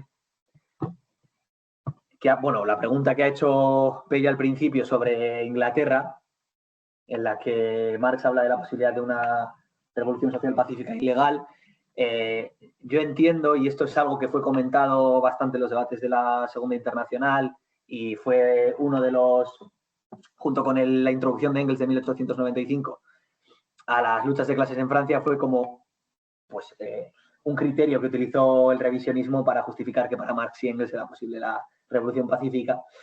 Y aquí se le contestó, si mal no recuerdo, en algún lugar Lenin tiene un artículo hablando sobre esto, se le contestó que Marx, digamos, que fundamentaba esta opinión sobre la base de que en Inglaterra en aquella época, por una parte, no existía un sistema militar o un ejército permanente muy desarrollado, es decir, el militarismo no estaba desarrollado en Gran Bretaña, cuna del librecambismo, etcétera, el Estado tenía muy poco peso y, por lo tanto, la vía pacífica era más viable porque no existía posibilidad, digamos, de enviar destacamentos armados masivos contra la revolución social, y luego legal en la medida también en el que era el único país del mundo, junto a uno de los pocos países del mundo en el que existía un sufragio no universal, pero sí bastante amplio. Las mujeres no podían votar y, si no me equivoco, también existían restricciones para ciertas clases, pero existía un sufragio suficientemente amplio como para permitir, en este caso, una victoria electoral del Partido Obrero y que, digamos, de forma pacífica llegara, entre comillas, al gobierno. Ahora bien, como bien apunta a continuación, es, bueno, evidentemente, aún así, la clase dominante, lo normal va a ser que no se rinda y no entregue las armas, sino que pelee y se revele como los esclavistas que son, ¿no? Por lo tanto, bueno, yo creo que esta frase no se puede interpretar de forma reformista completamente, hablando como tal y como lo hicieron algunos en el siglo, a finales del siglo XIX o principios del siglo XX.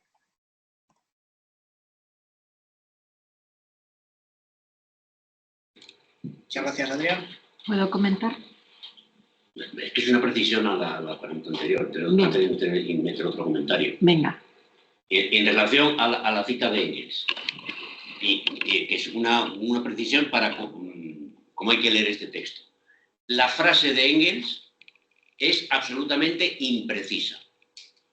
En medida muy considerable. Es un tomo autónomo en sí mismo. ¿Qué quiere decir muy considerable? ¿Cuánto es? Eso no es una forma de hablar propia de Marx y Engels, cuando están haciendo ciencia.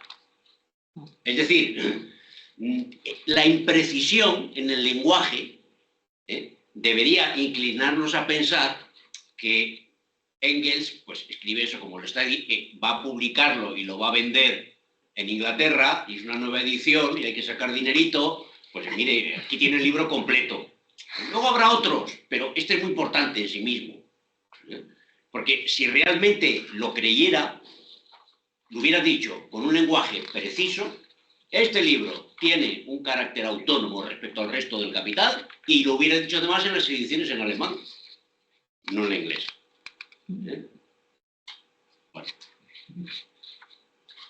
Bueno, a mí me gustaría comentar, creo que lo más importante ya lo habéis comentado, o sea que no dejáis casi nada. Pero, desde mi punto de vista, en este primer libro, digamos, o los 3 primeros tomos que vamos a leer del Capital, que son 3, lo que está claro es que en esta primera fase, en estos primeros tomos, es donde realmente tenemos que asimilar, que entender lo que es el método científico que aplica Marx. Y eso es lo más difícil. Por eso es que yo creo que este libro, esta primera lectura del Capital, el tomo 1, es el más difícil porque ahí es donde se da una serie de desviaciones hacia lo que es lo que se denominan los economistas vulgares, digamos, ¿no? Porque yo veía y me gustaría allí hablar, porque hemos tenido aquí debates sobre la dialéctica, por ejemplo. Entonces, aquí, por ejemplo, a mí me gusta cuando dice, lo voy a leer porque me parece fundamental. Dice, mi método dialéctico no solo difiere del de Hegel en cuanto a sus fundamentos, sino que es su antítesis directa.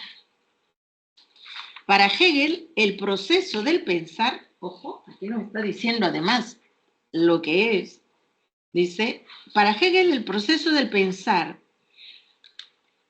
al que convierte incluso bajo el nombre de idea en un sujeto autónomo, es el demiurgo de lo real.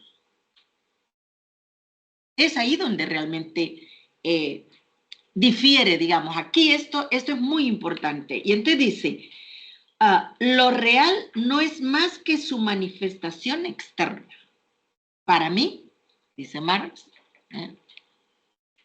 a la inversa, lo ideal no es sino lo material traspuesto y traducido en la mente humana. Este párrafo creo yo que es fundamental. ¿Por qué? Porque el método de Marx se fundamenta en el método dialéctico.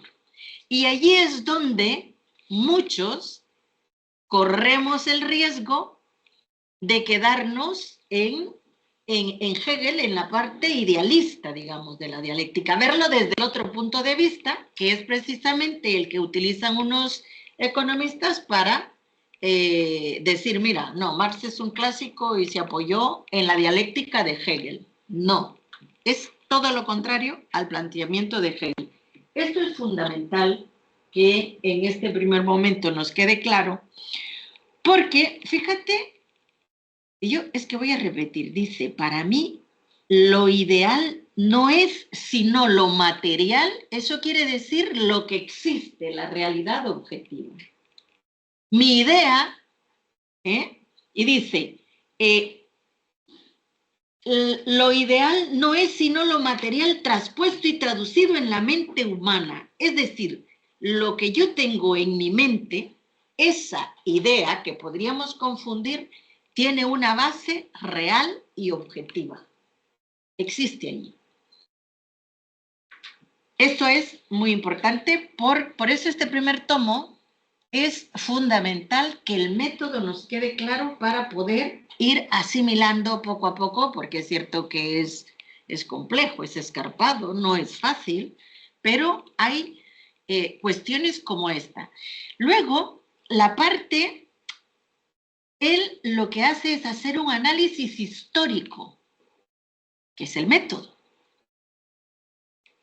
con la dialéctica, porque es que, claro, y allí va y viene, ese es el tema. Yo veo un fenómeno y Marx lo que hacía era, lo expulgaba, lo asimilaba y cuando ya lo tenía, volvía y decía, oh, ya no es el mismo que vi el primer día, sino ha cambiado.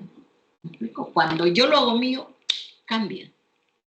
Eso nos pasa con muchas cosas de la vida real y no nos damos cuenta. Entonces ahí es donde tenemos, pues bueno, yo creo que este primer tomo es fundamental para el método. Además, también es importante ver que la historia no es igual en todo momento. Ahí están entonces las leyes que nos va dando, las relaciones sociales se van transformando, la explotación ha habido siempre, digamos, pero cómo se da. En esta, porque esta es una crítica a la economía política capitalista, entonces estamos hablando del capitalismo, que es el máximo modelo económico, social, político en el que estamos ahora. Entonces, las leyes también es importante, porque hay leyes particulares y bueno, todo lo demás que han dicho los compañeros, que yo estoy totalmente de acuerdo, pero sí que quería hacer énfasis porque esta clave dialéctica, esta clave histórica, estas leyes, las formas, o sea, fíjate, es que esto puede ser una forma, pero el contenido puede estar vacío o puede estar lleno. ¿Me explico? ¡Oh! Eso va a ser tremendo.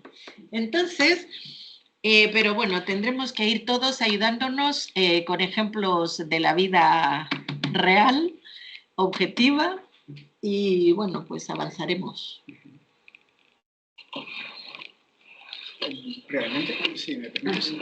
Bueno, y también Adrián sigue con la mano levantada. ¿Quién va ahora? ¿Tú? Bueno, no sé si Adrián ¿tú? un rato. Sí, yo brevemente un rato. Vale, la ha bajado. Entiendo que la tenía de antes. Sí. Vale, sí, pues por seguir un poco con esto de los disclaimers de la dialéctica y la importancia de la dialéctica, o sea, me parece muy importante lo que has dicho de que, en efecto, el método es esencial y el método es esencial. Lo primero del método es lo que has dicho, que las cosas que tenemos en la cabeza no son más que lo real traspuesto a la cabeza. Es decir, muchas veces vamos a leer a Marx o a lo mejor hemos leído por nuestra cuenta pues igual a algún autor soviético, igual al Anti-Düring de Engels, y puede darnos la errónea impresión, o puede alguien decirnos erróneamente, que la dialéctica de Marx pues tiene una serie de leyes concretas que se cumplen, tal, que pues la lucha de clases se da de una forma concreta, el paso al socialismo se da de una forma concreta, la cantidad, los cambios cuantitativos devienen en cambios cualitativos, tal. Muy bien, todo eso está ahí, son leyes, y en efecto son leyes que conocemos del mundo y del funcionamiento del mismo, pero lo esencial en Marx, lo más esencial siempre, es el análisis concreto de las circunstancias concretas. O sea, todo eso de lo que hablamos y toda esa nomenclatura que usamos, todos los problemas filosóficos que resolvemos, todas las leyes que creamos, son cosas que están en nuestra cabeza y que en última instancia están en nuestra cabeza. Y lo que vale, en última instancia, siempre es lo real. Si alguna vez lo real y lo ideal entran en contradicción, no hacemos como Ricardo, que decía, pues tanto peor para la realidad, sino que tiene que primar siempre el análisis concreto de las circunstancias concretas. Y como dice, ¿cómo se llama? El de materialismo, el de conciencia de historia de clase, Lukács, como dice Lukács, una de las cosas más esenciales del método marxista y de ser marxista, es que si incluso todos los resultados, todas las leyes que creemos conocer, todos los resultados concretos y todo lo que sea que pueda salir y que podamos descubrir, o que podamos creer que hemos descubierto acerca de la realidad, se demostrasen falsas en un momento dado, y todos los desarrollos de Marx se demostrasen falsos, podríamos seguir llamándonos marxistas, porque su método no implica y no se apoya en ninguno de esos conocimientos, ni en ninguna de esas ideas, ni en ninguna de esas leyes, sino que seguía rigiendo su principio de que lo que vale es la realidad material y el análisis concreto de las normas concretas. Así es. Bueno, me gustaría enfatizar en un par de cosas, ¿no? Que bueno, empieza en la página 8 hablando eso, en el dominio de la economía política, la administración científica libre no solo se enfrenta al mismo enemigo que en todos los demás campos, ¿no? Que la naturaleza peculiar de su objeto, que ya hemos profundizado bastante, y que, bueno, creo que en estos prólogos también pues, lo explican bastante bien, ¿no? Más como Engels, ¿no? Que no se enfrenta al mismo enemigo que en todos los demás campos. La naturaleza peculiar de este objeto convoca a la lid para pelear contra ella a las más violentas, mezquinas y aborrecibles pasiones del corazón, ¿no? Que son las furias del interés privado. Y dice después que bueno, les invita a todos a realizar juicios fundados en crítica científica, ¿no? Y más tarde, en el prólogo a la primera edición, en el epílogo a la segunda edición, en la página 15, nos dice que a la medida que la crítica a la economía burguesa representa en general a una clase, representa a la clase cuya misión histórica consiste en trastocar el modo de producción capitalista y finalmente abolir la esclavitud, ¿no? Que es el proletariado. Y me parece eso, que es muy interesante porque luego también, si pasamos unas páginas en el prólogo a la edición inglesa, Engels dice, ¿no? que esta obra, o sea, es para el movimiento obrero, ¿no? Para la asimilación y el impulso del movimiento obrero. Y también, como decía más, ¿no? También conectándolo otra vez con el primer prólogo, pues dice que bueno, que el capitalista y el terrateniente, bueno, y el proletariado en la obra, pues que son portadores de determinadas relaciones de clase, ¿no? A pesar de que puedan elevarse subjetivamente, conscientemente, sobre la posición que ocupan en el modo de producción capitalista. Es decir, que sí que está apelando, ¿no?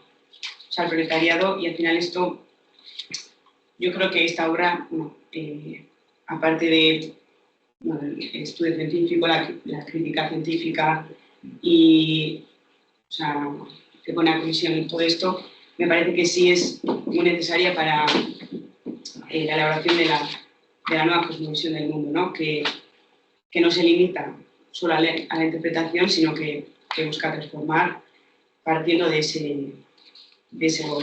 fenómenos que acabamos de hablar. Y bueno, simplemente quería un poco plantear esto. ¿Alguien más? Pues sí, o sea, importante eso que dices, la verdad, que no se puede estudiar esto en el aire como quien estudia a Aristóteles por saber lo que decía, sino que el método de Marx y el marxismo, por lo menos el marxismo, exige la transformación consciente de la sociedad y y viene unido y ligado estrechamente a una clase social y a una misión que tiene esa clase social objetivamente. Así que no sé si alguien más tiene algo más que decir, alguna otra pregunta, sugerencia, online. Andrés, por favor. Y Pablo, sí. Hay otra. Sí. ¿Se me escucha? Sí, se me escucha. Vale, pues mire, un par de comentarios. En la página 19, en el penúltimo párrafo, dice Marx: ciertamente el modo de exposición debe distinguirse en lo formal del modo de investigación. La investigación debe apropiarse pormenorizadamente de su objeto, analizar sus distintas formas de desarrollo y rastrear su nexo interno, etcétera, ¿no? Entonces, simplemente señalar esto, porque bueno, creo que en las sesiones de los Grundrisse comentamos algo de esto, ¿no? Como que el capital más bien es modo de exposición, mientras que los Grundrisse era más bien modo de investigación. Entonces, quizá tener esto en cuenta a la hora de estudiar y analizar todo lo que nos queda por delante, ¿no? Del capital. Eso por una parte. Por otra parte, en la página 20, en el penúltimo párrafo también, que está hablando de cómo lee la burguesía podríamos decir a los filósofos, ¿no? En este caso a Hegel, ¿no? Dice: en su forma mistificada, leo, la dialéctica estuvo en boga en Alemania porque parecía glorificar lo existente, ¿vale? Y dice: en su figura racional es escándalo y abominación para la burguesía y sus portavoces doctrinarios, porque en la intelección positiva de lo existente incluye también al propio tiempo la inteligencia de su negación, de su necesaria ruina, etc. Que, bueno, Pello, tú lo has comentado al final, lo de que en esencia es crítica y revolucionaria, ¿no? Bueno, pues no sé, un ejemplo de cómo puede leer la burguesía a los filósofos. Y por último, quería hacer referencia a un texto que envió Adrián en el grupo de WhatsApp, que no lo tendremos por aquí, que es la doctrina económica de Carlos Marx de Kautsky. ¿Vale? Y dice Kautsky, y lo digo esto porque me ha sorprendido lo que voy a leer, ¿no? Dice: en El Capital, Marx se propuso investigar el sistema de producción capitalista dominante en la actualidad. No se ocupa en esta obra de las leyes naturales en que se basa el proceso de la producción, pues, y aquí lo tengo subrayado, su investigación no incumbe a la economía política, sino a la mecánica y a la química. La verdad es que me ha sorprendido y no lo entiendo esto. No sé si esto pues, se puede comentar o explicar o desarrollar, no sé. Bueno, pues eso, ya está. Muchas gracias, Andrés. Pasamos con Miguel Ángel. Miguel Ángel. Hola. Venga. ¿Se escucha? Sí. Bueno, ¿qué tal? Buenas tardes. Quería simplemente hacer mención a algo que se mencionó con respecto a una de las frases del primer prólogo, y que por ahí es verdad que la frase tomada en sí parecería ser compleja o difícil de interpretar, y que dice exactamente: la forma de valor, cuya figura acabada es la forma de dinero, es sumamente simple y desprovista de contenido. La verdad que me quedó dando vueltas y fui a buscar una traducción de Fondo de Cultura Económica, y se me ocurrió pensar de que por ahí estamos ante algún problema quizá de traducción, porque, por ejemplo, en la versión de Fondo de Cultura Económica dice exactamente la forma del valor que cobra cuerpo definitivo en la forma dinero no puede ser más sencilla y llana. Y después sigue de manera más o menos parecida a la traducción de siglo XXI. Insisto, por ahí es algo que no tiene demasiada importancia, pero me da la impresión de que entre ambas frases parecería haber algún significado distinto, y que hubiera estar bueno también, como se mencionó anteriormente, creo que lo hizo Joaquín, de ver si se puede dilucidar esta misma cuestión en la medida en que se avance en la lectura del primer capítulo. ¿Ok? Era eso nada más. Gracias. Wenceslao se equivoca. Ahora, Venga, ahora. réplica rápida. La traducción de Wenceslao es incorrecta, porque la palabra que utiliza Marx es inhaltlos, es decir, ausente de contenido, sin contenido. Inhalt es contenido y los sin. Bien, ya está. O sea que la traducción de Scarrow es más ajustado. Ya, eso lo veremos. Sí, bueno, de hecho, respecto a las traducciones... luego vamos a ir hablando... echadles un vistazo a las notas del traductor que precisamente compara la versión, creo, del Fondo de Cultura Económica con esta en unos cuantos errores que tienen. Bien, seguimos. Seguimos con Pablo, creo. Pablo, sí. Aunque bueno, a ver, en el chat, ¿está la gente hablando? Sí, que las traducciones son también distintas. Pablo. Y luego una intervención de Gabriel, que después de Pablo estaba Paula. Sí, hola, hola, buenas a todas. Lo mío es más bien una pregunta, una aclaración con respecto a una frase, un fragmento que aparece en el prólogo de la primera edición, y que sé que está justo antes de una de las citas en las que que has mencionado en la presentación, y en la que dice: aunque una sociedad haya descubierto la ley natural que preside su propio movimiento, y el objetivo último de esta obra es, en definitiva, sacar a la luz la ley económica que rige el movimiento de la sociedad moderna, no puede saltarse fases naturales de desarrollo ni abolirlas por decreto, pero puede abreviar y mitigar los dolores del parto. Y aquí tengo más bien una pregunta, una aclaración sobre si en este fragmento se podría interpretar como una especie de determinismo histórico, como algo que abre la puerta a ciertas interpretaciones de determinismo histórico sobre esa parte de fases naturales de desarrollo, y si sobre la segunda parte de abrevar y mitigar los dolores del parto se refiere a que es una nación o ha alcanzado un cierto grado de desarrollo que las otras naciones no tienen por qué pasar por las mismas etapas, sino que pueden dar saltos en ellas. Si alguien puede aclararme. Gracias. Gracias a ti, Pablo, por la intervención. Y bueno, intentaré yo primero responderle. Vale, pues sí, eso es un punto polémico, el de Marx y el determinismo histórico. Y es que, bueno, como he comentado, en todo caso, ese determinismo histórico es evidentemente no absoluto. O sea, es verdad que la historia sigue unas leyes y un desarrollo que son un desarrollo dado, concreto, y que ese desarrollo es en sus líneas generales necesario. La forma específica en la que se dé ese desarrollo no es necesaria y es contingente.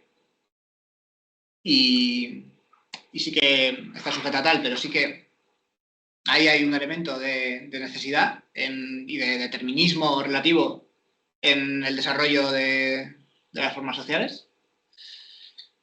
Y ahí hay un punto polémico que hace referencia, porque claro, esto de decirlo, por ejemplo, que el modo de producción capitalista es necesario, o sea, evidentemente tiene un valor enorme, científico, pero podríamos decir, bueno, es muy fácil, porque ya estamos en el modo de producción capitalista.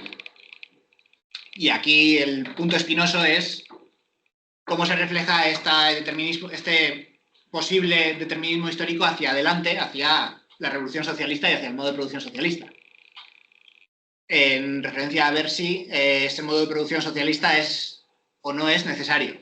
Y esa sí que es una pregunta espinosa y es una pregunta compleja y que no sé si hay una respuesta clara, pero bueno, sí que hemos discutido varias veces en el seminario. Por ejemplo, cuando discutimos la cuestión del partido y cuestiones a lo mejor más de índole estratégico-táctica y más directamente políticas, hubo un texto que leímos, no me acuerdo del autor, creo que era inglés, que trataba acerca de la cuestión del partido de Marx y de Engels, y él sí que era de una opinión de que Marx y en Engels había un cierto sentido de inevitabilidad de la revolución. Monty Johnston, ese es. De la inevitabilidad de la revolución socialista. Que ellos, desde su punto de vista, estaban plenamente convencidos de que la revolución socialista iba a llegar necesariamente, que era un estadio necesario del desarrollo, y que encima lo iba a hacer independientemente de si la gente quería o no, o de si tal. Y siempre aludían o en buena parte de las ocasiones aludían al proceso revolucionario del Partido Comunista, como lo que dice esto mismo de aplacar los dolores del parto, de que conociendo las leyes que desarrollan el modo de producción, pues puedes acelerar el proceso, puedes hacerlo más controlado, de forma más controlada, de forma más amigable, de forma más tal, pero que el proceso iba a ocurrir de todas. Y aquí, pues lo que he comentado antes, viene a contestarle Lenin vendría la importancia de Lenin en este sentido, y probablemente una de sus aportaciones más importantes de descubrir que, bueno, que tiene pinta de que esto no es totalmente así, porque el proletariado sí que es verdad que de forma espontánea desarrolla cierta conciencia de clase, que de forma espontánea lucha por sus derechos laborales, lucha por sus intereses de clase, lucha por una serie de elementos que favorecen su modo de existencia, pero no es capaz el proletariado de salirse completamente o espontáneamente, o por lo menos de momento no hemos observado de forma muy clara que lo haya hecho, de su propia concepción de su propia situación de proletariado dentro de una sociedad capitalista. Es decir, no es capaz porque claro, el proletariado cuando hace la revolución tiene que destruirse. O sea, cuando hace la revolución, elimina a la sociedad de clases, eliminando a la clase capitalista, pero también a sí misma. Entonces, su revolución no coincide plenamente con sus intereses de clase. Por lo tanto, aquí Lenin diría que la revolución socialista no es del todo necesaria en el sentido de inevitabilidad y determinismo, sino que viene condicionada de esa conciencia que surge necesariamente dentro de la capitalista, pero que tiene que llevarse a la clase obrera para hacer la revolución. Así que bueno, eso sí que es un tema espinoso y eso hay que entenderlo siempre con puntillas, el cómo de inevitable y determinista es el desarrollo social. O sea, lo es en cierta medida, pero no del todo. Iñaki. Bueno, un poco a alusión y creo que hay una cuestión que en vida de Marx se puede decir que este determinismo no se da, ¿no? Como o que al menos él entendía que ese desarrollo no era tan claro, se puede más o menos intuir a través de las cartas que intercambia con Vera Sasulich respecto a qué pasa con el caso de Rusia, si realmente necesariamente tenía que pasar por el capitalismo, que todavía no se había desarrollado en aquel entonces, y bueno, Marx entiende que en ese momento necesita como entender cuáles son las cuestiones específicas que hay en Rusia con la cuestión rural y ver a partir de ahí si esas condiciones se dan como para que se siga como ese proceso teleológico que yo creo que al menos Marx ahí no dice que se dé como esa transición tan determinista como ha podido generar la lectura de los revisionistas para que existe la revolución nos quedamos esperando, porque si estos son etapas que van a seguir sucediéndose, pues un día llegará y todo se solucionará. Así estamos en Europa esperando que llegue. Sí. Claro. Sí. Enrique. Lee, bueno, sí, voy a leer un poco el chat. Pero igual dale a Enrique antes, a Braulio. Sí, tenemos 5 minutos, leo lo que hay en el chat. Enrique brevemente interviene. Braulio, sí. No, me tomo la libertad de pensar que es Enrique. Ya lo hago. Ya hablo. Espera, un segundo. Respecto de lo que habéis dicho, deberemos evitar confundir o mezclar lo que es el método y qué es la ciencia social, nos dice Gabriel. Por ejemplo, la teoría del valor puede ser incierta o no válida, sin embargo, el método sigue siendo el último, en el sentido de Lucas. Vale. ¿Había algo antes? Pero no. Vale. Y Adrián nos dice, Monty Johnston, y que diría que esa no es la tesis de Johnston, más bien que el desarrollo del capitalismo produce tanto proletariado como a través de la lucha proletaria, conciencia de clase. La revolución no sería independiente de la conciencia socialista, pero la conciencia emergería de forma semiautomática de las luchas provocadas por el capitalismo, tal y como indica la epistola de filosofía y el manifiesto, delineando el proceso de desarrollo desde sus luchas económicas hasta la toma del poder político. Y diría que para Lenin también la revolución es inevitable, es paradigma común de la Segunda Internacional, pero para mí es complejo como para explicarlo aquí en breves líneas. Dale la palabra a Enrique, que no hay tiempo. Sí. Ahí vamos. Tranquilo. Enrique, adelante. Hola. Acá desde México, rápidamente. Está, creo que esta discusión última ya la habíamos tocado y ni modo volver a ella. Yo creo que el socialismo no es inevitable. Por ahí hay una definición de marxismo en términos de la expresión consciente de un proceso inconsciente. Y el proceso inconsciente es la historia misma, pero la expresión consciente es humana, es del hombre, de su organización y de su vanguardia y de su propia organización. Yo lo he tocado muchas veces y lo reitero. Me quedo con la reflexión de Walter Benjamin cuando refiere al aviso de incendio, en términos de que para dónde vamos y el peligro de la ausencia de la revolución.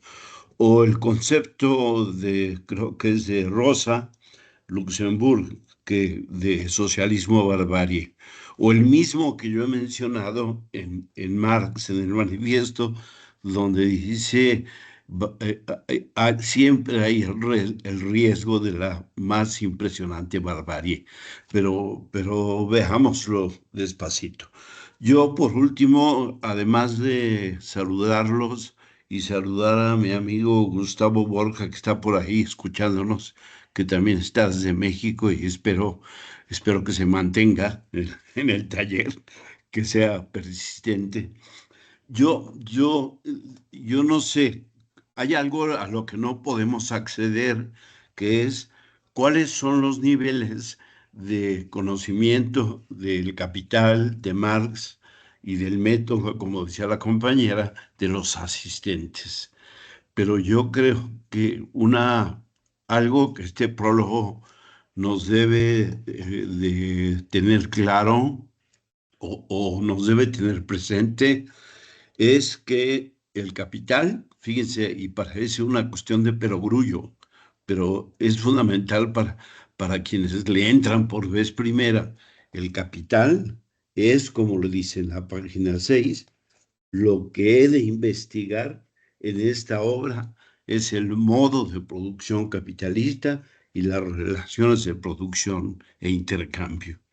Eso a lo mejor es obvio en mí o en los sabios que nos acompañan, pero a lo mejor no es obvio en los que recién le entran al toro.